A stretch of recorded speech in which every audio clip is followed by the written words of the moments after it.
Lecture number 78, chapter number 9, application of trigonometry. अब basically है क्या यहाँ पे, ट्रिगो आप पढ़ के आए हो बचपन में।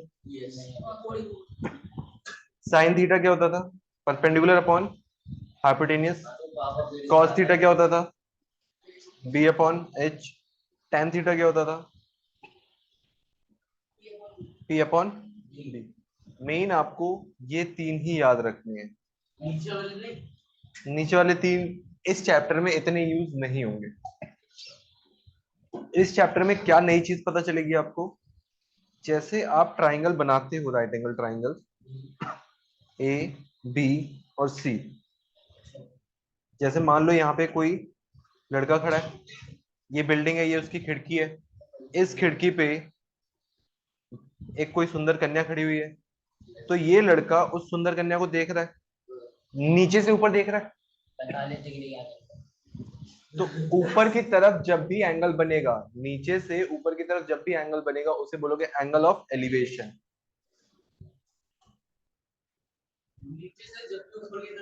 हाँ, मतलब लड़का जब भी लड़की को देखेगा, एंगल ऑफ एलिवेशन। अब मान लो ऊपर जो लड़की खड़ी है वो भी लड़की को देख रही है, तो वहां भी तो एंगल बनेगा। तो वहां पे एक ग्राउंड की पैरेलल लाइन ड्रॉ होती है और यहाँ पे एंगल बनता है ये वाला।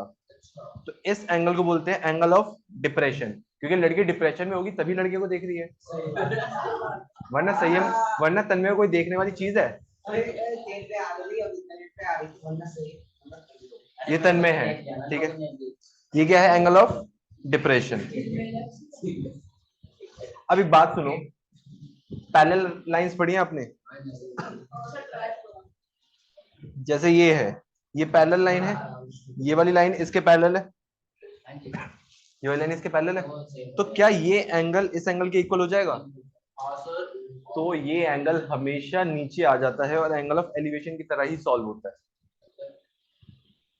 मतलब वो बता रहा हूँ मैं, एंगल ऑफ एलिवेशन समझ आया? जब लड़का लड़की को देख रहा है। एंगल ऑफ डिप्रेशन जब लड़की नीचे की तरफ देख रही है।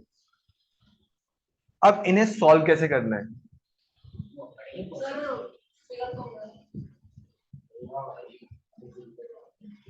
ट्राइंगल है, हमेशा राइट एंगल ट्राइंगल बनेंगे। राइट एंगल ट्राइंगल में क्या लगती है? ट्रिग्नोमेट्री। अब यहां पे जब एंगल बना थीटा, यहां से मान लो मुझे AC की वैल्यू निकालनी है, मुझे AB की वैल्यू गिवन है, तो मुझे परपेंडिकुलर गिवन है। मुझे निकालना क्या है? हाइपोटेनियस। P अपॉन H किसका फॉर्मूला होता है? तो साइन थीटा लगा के मैं निकाल सकता हूँ, क्योंकि थीटा मुझे गिवन होगा एंगल। अब मान लो सर मुझे ये गिवन नहीं है, मुझे गिवन है CB, तो अब मुझे क्या गिवन है? बेस। निकालना क्या मुझे? हाइपोटेनियस। तो B अपॉन H क्या हो जाता है? Cos theta. तो कॉस थीटा लगा के निकाल सकते हो। सर अब क्या हुआ, मुझे हाइपोटेनियस नहीं निकालनी, मुझे बेस गिवन है, मुझे परपेंडिकुलर निकालना है। तो P अपॉन बी क्या लग जाएगा? Tan theta. तो मोर और लेस इन तीन चीजों में काम हो जाएगा। एंगल ऑफ एलिवेशन समझ आया, जब तन्मय ऊपर खड़ी लड़की को देख रहा है। एंगल ऑफ डिप्रेशन समझ आया, ऊपर खड़ी हुई लड़की तन्मय को देख रही है। अगर आपको कोई भी एक चीज गिवन है, दूसरी निकालनी है, अकॉर्डिंगली आपके पास तीन फॉर्मूले हैं, उसके अकॉर्डिंग निकाल सकते हो। यहां तक चीजें समझ आई? ये तो थी सिंपल भाषा, लेकिन जब क्वेश्चन गिवन होगा, क्वेश्चन इंग्लिश में लिखा होगा, जिसमें से आपको अपनी अंडरस्टैंडिंग के अकॉर्डिंग फिगर भी बनानी है, क्या निकालना है वो भी पता करना है, तो थोड़ा सा डिफिकल्ट हो सकता है जिसकी इंग्लिश कमजोर है। सर चलो ठीक है, आप ये नोट करो, मैं क्वेश्चन लिखता हूं तब तक, फिर क्वेश्चन के माध्यम से समझते हैं।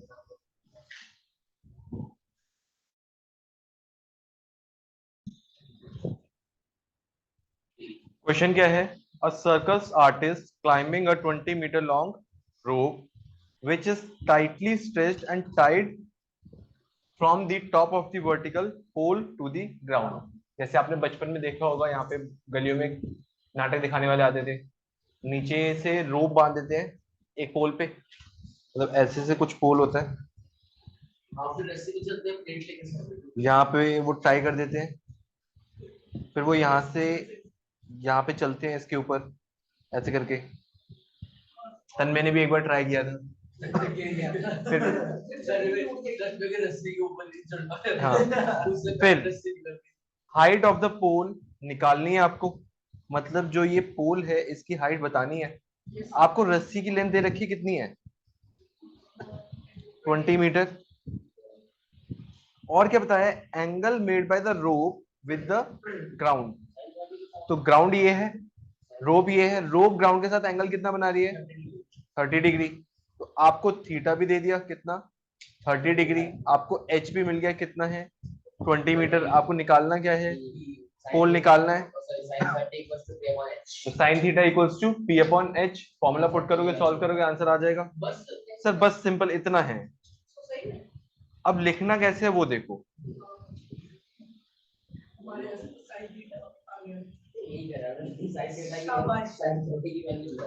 ये देखो सॉल्यूशन गिवन क्या है आपको, हाइट गिवन है, नहीं, कहाँ गिवन है हाइट,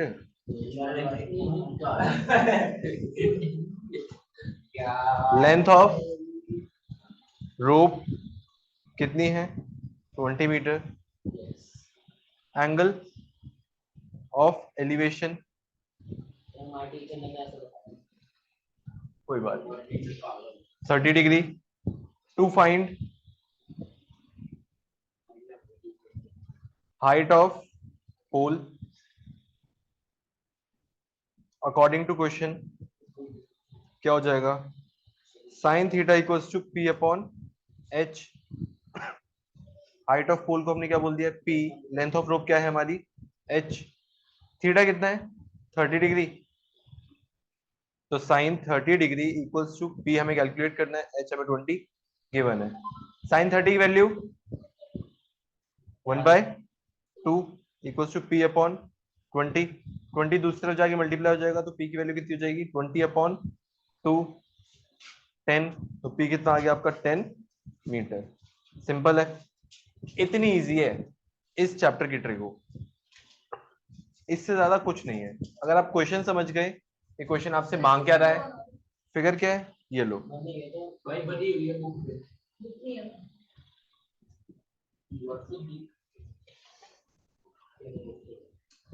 ये 20 मीटर है।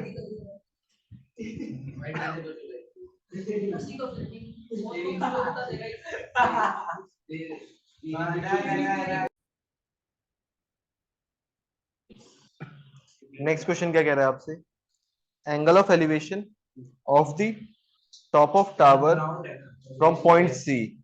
सर फिगर बनाना, ये लो, ये सी, ये ए, ये बी। एंगल ऑफ एलिवेशन कितना है, 30 डिग्री। जो पॉइंट सी है वो कितना दूर है फुट ऑफ द टावर से, मतलब बी से सी पॉइंट कितना दूर है, तो ये क्या आपको कितना दे रखा है, 30 मीटर।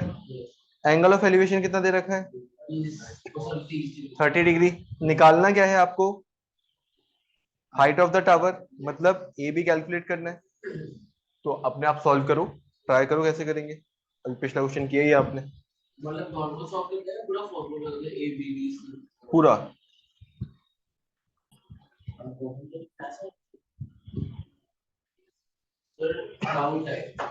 हाँ सुनो, एंगल ऑफ एलिवेशन कितना दे रखा था, 30 डिग्री। बीसी की वैल्यू कितनी थी, 30 मीटर। आपको फाइंड क्या करना था, ए बी मतलब हाइट ऑफ द टावर। आपने क्या लगाया, tan theta equals to P upon B. Tan 30 degree की वैल्यू कितनी होती है, 1/√3। परपेंडिकुलर ए बी था, बेस आपको गिवन था 30। आपने इसे इधर फेंका, कितना हो गया ये, 30/√3। रूट डिनोमिनेटर में था तो हमने क्या कर दिया, रैशनलाइज। रैशनलाइज करते ही √3 क्या हो गया, 3। 3 से ये 30 कैंसिल हुआ, कितना बचा, 10। तो आंसर क्या हो गया आपका, 10√3। ठीक है ठीक है, वो अपने आप कर ले। क्वेश्चन नंबर 2 क्या रहा है आपसे, a tree breaks due to storm and the broken part bends so that the top of the tree touches the ground making an angle 30 degree with it। Sir समझना क्वेश्चन कहना क्या चाहता है आपसे, एक ट्री था, जैसे ही हवा चली इसकी वजह से ये टूट गया। टूट के किस तरीके की फिगर बनी है, ऊपर वाला टॉप वाला जो पार्ट है वो ग्राउंड को टच कर रहा है और वो ग्राउंड के साथ एंगल बना रहा है 30 डिग्री। ग्राउंड के साथ एंगल बना रहा है कितना, 30 degree. The distance between the foot and the tree of the point where it touches the ground, जहां पे वो ग्राउंड को टच कर रहा है और फुट, इन दोनों के बीच का डिस्टेंस कितना दे रखा है आपको, 8 मीटर। आपसे पूछा गया है find the height of the tree. अब एक बात बताओ, जब हाइट ऑफ द ट्री निकालोगे तो क्या सिर्फ ये निकालोगे या ये निकालोगे या दोनों निकालोगे? सर क्योंकि ट्री तो पूरा ही था ना, तो पहले आप परपेंडिकुलर निकाल लो, हाइपोटेन्यूस निकाल लो, उसके बाद दोनों को ऐड कर दो। चलो ट्राई करो अपने आप।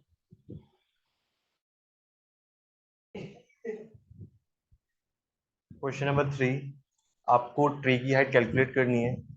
आपको बेस दे रखा है कितना, सर 8। बेस कितना दे रखा है, 8 मीटर। एंगल कितना दे रखा है, 30 डिग्री। आपको कैलकुलेट क्या करना है, ए बी प्लस ए सी, क्योंकि टोटल ट्री की हाइट वही है। सर सबसे पहले क्या किया आपने, टेन थीटा लगा दिया, P upon B. Sir P हम कैलकुलेट कर लेंगे, बी हमें गिवन है, तो tan 30 degree equals to A B upon B C. Tan 30 की वैल्यू 1/√3, ए बी निकालना था, बी सी गिवन था। ए बी की वैल्यू क्या आ गई, ये 8 उधर चला गया, 8/√3। √3 नीचे था, रैशनलाइज कर दिया।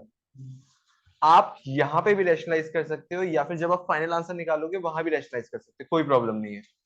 मैंने यही रैशनलाइज करके इसे फाइनल कितना बना दिया, 8√3/3। कोई प्रॉब्लम यहाँ तक नहीं। ये तो मेरा परपेंडिकुलर है, मुझे हाइपोटेन्यूज भी निकालनी थी। अब मैं यहाँ से साइन थीटा भी लगा सकता हूँ, कॉस थीटा भी लगा सकता हूँ, क्योंकि परपेंडिकुलर मिल चुका है मुझे। परपेंडिकुलर अपॉन हाइपोटेन्यूज और बेस अपॉन हाइपोटेन्यूज आपकी मर्जी है। मैंने क्या किया, कॉस लगा दिया। कॉस क्या होता है, base upon hypotenuse. Cos 30 equals to BC upon AC. Cos 30 की वैल्यू √3/2 होती है। बीसी आपको 8 गिवन था, एसी आपको कैलकुलेट करना है, तो एसी को आपने इधर फेंका, बाकी दोनों चीजें दूसरी तरफ। तो AC इक्वल्स टू 8 इंटू 2/√3। 8 2 16 अपॉन √3 है, फिर रैशनलाइज कर देंगे। रैशनलाइज करके आपको फाइनली कितना मिल गया, 16√3/3। लेकिन जब आप ट्री देखोगे तो BC प्लस AC दोनों होगा, तो AB प्लस AC दोनों होगा, तो AB और AC की वैल्यू आपने ऐड कर दी। डिनोमिनेटर में 3 है, ऐड हो जाएंगे। 16 प्लस 8 कितना होता है, 24। 24√3/3। 3 से जैसे ही आप 24 कैंसिल करोगे कितना मिल जाएगा आपको, 8। फाइनल आंसर कितना आ जाएगा, 8√3। 8√3 मीटर। तो जिसका नहीं आया जल्दी से कॉपी कर लो, अदरवाइज अगले क्वेश्चन में बढ़ते हैं।